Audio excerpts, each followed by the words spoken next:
Enter your text here. 2016 KTM 690 Duke and 690 Duke R. First ride review. KTM finds itself in the enviable position of having created a popular brand within a brand with its Duke line of motorcycles.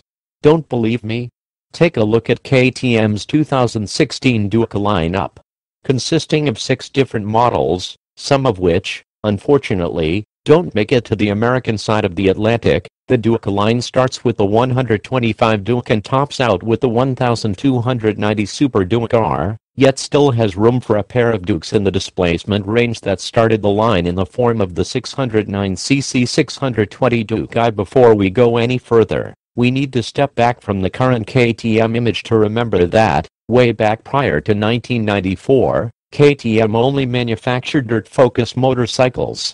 The Duke was the company's first street bike, and the meaty center of the 2016 Duke line is filled with that first Duke's direct descendants, the 690 Duke and 690 Duke R. The Duke line shares the same basic equation that launched KTM on its trajectory from dirt specialist to including a range of street motorcycles, which has now become Europe's largest motorcycle manufacturer. The Duke started with an off-road chassis and put it in street trim that was able to capitalize on the strengths of the light, upright, quick-steering motorcycle. Not much has changed with the latest Duke, and yet, everything has. In performance-oriented, two-wheeled motorsports, the quest for more power and less weight is almost religion. However, the design goals for the LC4 extended beyond these to include broadening the power band, providing better rideability, meeting Euro 4 emissions standards, and, most importantly for a big thumper, minimizing the single cylinder's inherent vibration.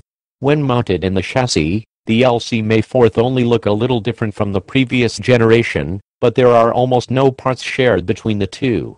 Perhaps the most noticeable change to the LC4 is the top end, which, at first glance, appears to have changed from a SOHC to a DOHC arrangement.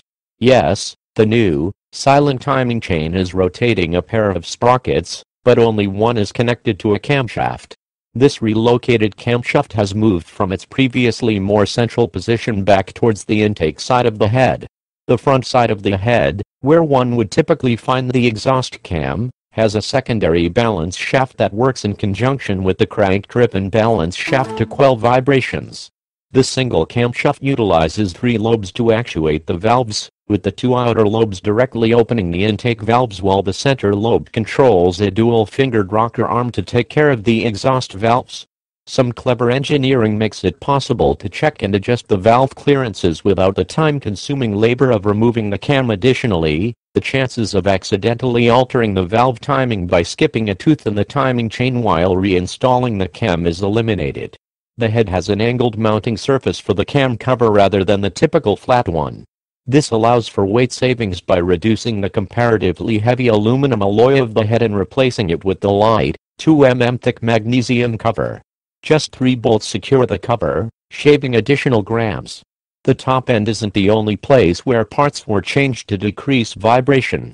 The cylinder bore increased by 3 mm to 105 mm, while the stroke dropped 4.5 mm to 80 mm, maintaining the 693cc displacement. While the forged piston is larger, its weight didn't increase. When added to the new lightweight, more compact conrod, the result is a decrease in the oscillating mass of the piston crankshaft assembly.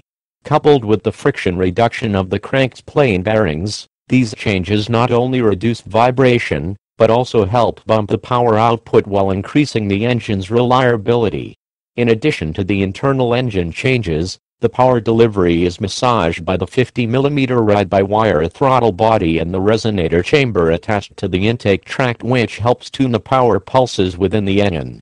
When combined with the ride-by-wire throttle and dual spark plugs, with separate ignition maps for each plug, the resulting power production, a claimed 7% increase to 73 HP and a 6% gain in torque to 54 lb-ft, comes across the entire RPM range and has had its rev limit increased by 1,000 revolutions per minute.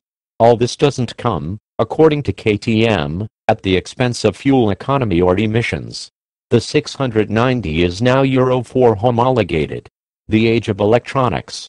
Although the previous generation 690 at RBW, it didn't take advantage of the electronic aids the technology makes available, ride modes and traction control.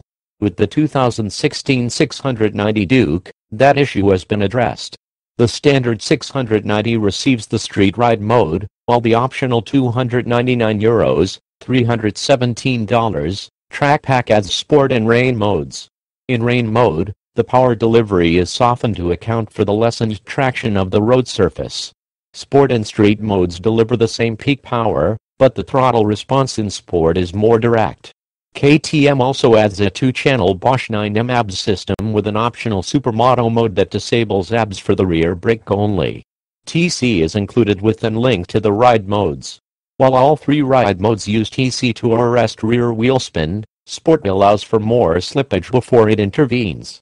Working in a similar, but opposite, manner, motor slip regulation, MSR, prevents rear wheel skip or slide under sudden deceleration or abrupt downshifts by slightly increasing the engine speed. While this may seem to be unnecessary on a bike that includes, new for this model year, a slipper clutch, we expect a form of MSR to become the more common tool to limit wheel skip in the not-too-distant future.